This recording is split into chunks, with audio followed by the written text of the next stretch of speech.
So when I was younger, my favorite movie was Pretty Woman. I loved the idea of this girl coming from seemingly nothing and meeting a guy who got her, even though she had all of these crazy nuances and things about her that weren't quite normal, if you will. And they had a great time and he got to know her and he loved her, and that was the end. That was my favorite movie and still is one of my favorite movies growing up. I love Julia Roberts. I call her my Julia. That's how much I love her. But when I was younger, and I would say this and I would watch it ad nauseum, and over and over again, and you would hear, "What's your dream? What's your dream?" Because that's in the movie.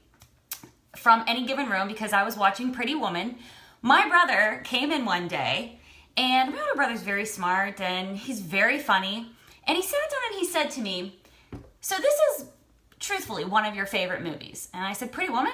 Yeah, I love this movie. I love everything about Pretty Woman." And he said, "So we agree then that you like the idea of a prostitute meeting a guy on Rodeo Drive, him paying her to be a prostitute and do the prostitute thing, and they wind up together, and that's your idea of a happily ever after?"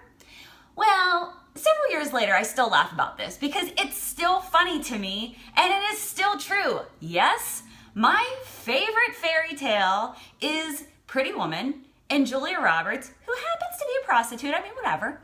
And she meets Richard Gere and they go off into the sunset, into the Rodeo Drive of sunsets, and they live happily ever after. This, my friends, is what we would call an unconventional fairy tale.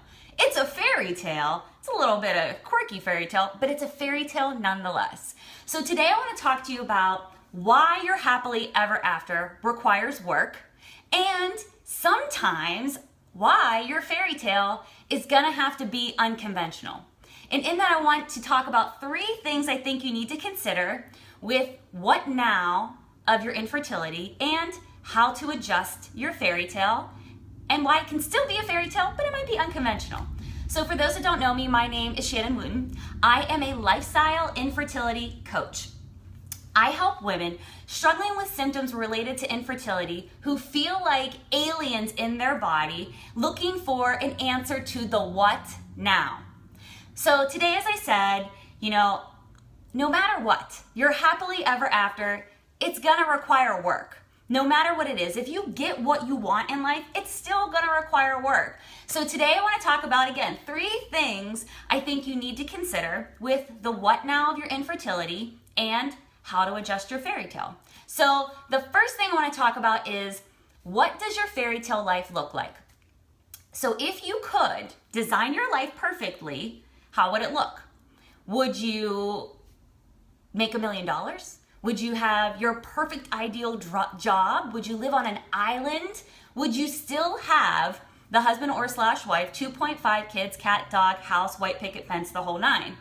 Would you still have all those things?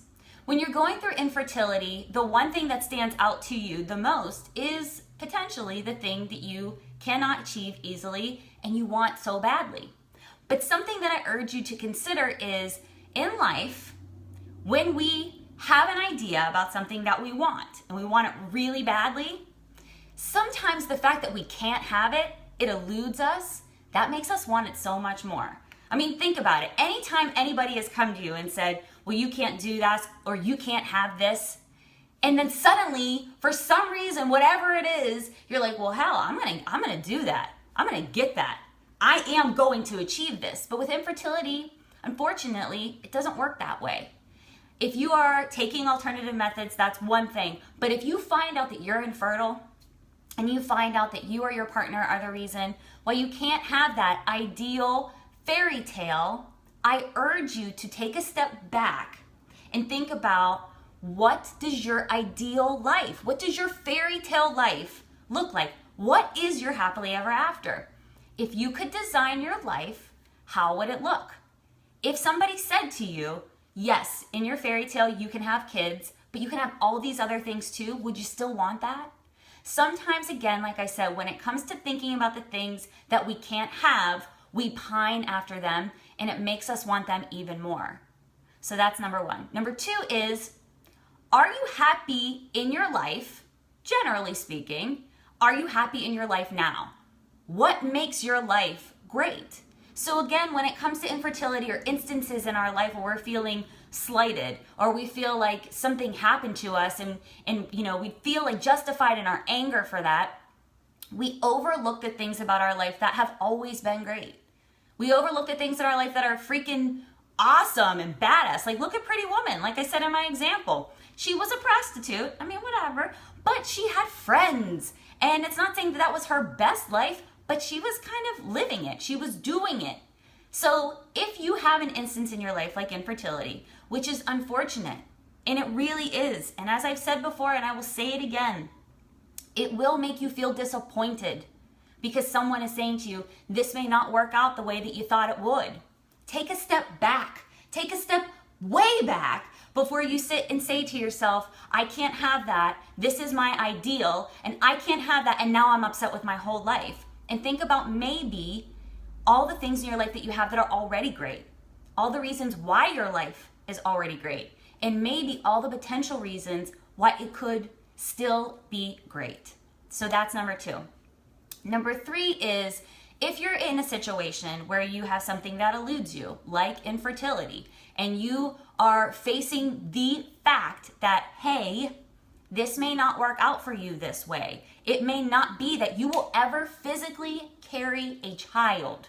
You need to do something very important, aside from deciding what your fairy tale life looks like, aside from deciding if you're happy in your life right now and what makes it great. You also need to think, if you need to have kids, how does this affect your life? Infertility is not just about you. It's about the big picture. It's about you and somebody else. So if kids is a requirement, and you are now at the place where you're thinking, maybe I could be okay with just me, and they're not, that's an even bigger decision. What you don't want to do is take it and put a baby Band-Aid on it. And I call this a baby Band-Aid when we as people are problem solvers. We go from, there's a problem, we're Bob the Builder. Can we fix it? Yes, we can.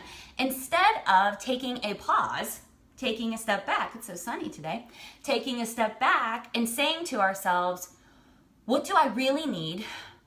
Am I okay in my life if I were to be without it? And if I really, really needed it, what would that mean to my life? How would it change it, and how would it make it better? So in the instances of infertility and the things that we need to consider with the what now, and how can I adjust my happily ever after to having an unconventional fairy tale? Again, do not take this is what I thought I needed to achieve of your life and make that the bar, because you could go way beyond it if you allow yourself. You could have a happily ever after that is different, but still is equally as great. So let's take that for example. This is your bar, and your bar is, I want to have a husband or a wife, 2.5 kids, cat, dog, house, white picket fence, maybe 2 cars, vacations, all that stuff. That's your bar.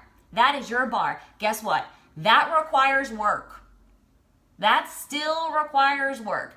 That may be your bar of happily ever after, the thing that you strive for, you want the most, but that's still going to require work. The other part, where maybe you can't have the 2.5 kids and you still have a husband or a slash wife, dog, cat, white picket fence, house, 2 cars, but you don't have the kids, still gonna require work. Happily ever after, no matter what, requires work. You're not gonna get around it. Your life is not gonna be handed to you. It's not gonna be easy. So when you sit down and you have a situation like infertility or something, again, that eludes you and makes you feel depressed and makes you feel like, well, I'll never truly be happy. Don't Band-Aid it. Don't say, I need to go straight from the problem to a solution. No, you will never ever find satisfaction in going problem, solution. No, that problem is still gonna be in you. It's still going to make you feel slighted, disappointed, grief, whatever it is. You need to sit down and truly decide, what does your life, your ideal fairy tale look like? Number 1. 2, are you happy in your life right now? If you're not happy in your life right now, there's a whole different set of issues there.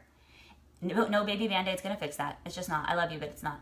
And number 3, if you need this thing that eludes you, like infertility in children, if you need children, how does that affect your life? How does that affect your life if you cannot have it? So again, happily ever after, no matter what, is going to require work. It just is. Whether you get exactly what you want, or you have to adjust and take a left or a right or whatever to have the unconventional fairy tale, the happily ever after you never knew could exist but can be equally as great, no matter what, it's always gonna require work. So don't allow yourself to wallow in it and simply decide that because you can't have what you want, it's all for naught. Everything's shit now. Don't do that. You can still have an equally as great life. Just take a left and go for the unconventional fairy tale. Make it work for you. All right, guys, thank you so much as always for signing in. Throw me some hearts, throw me some likes. As I said, always go over to Life with Shannon, shoot me some comments on things that you want to hear. Otherwise, thank you so much for signing on. I truly, truly appreciate it, and I always mean it when I say I already love you. My heart is already with you. And be easy. Have a great week. Talk to you soon. Bye.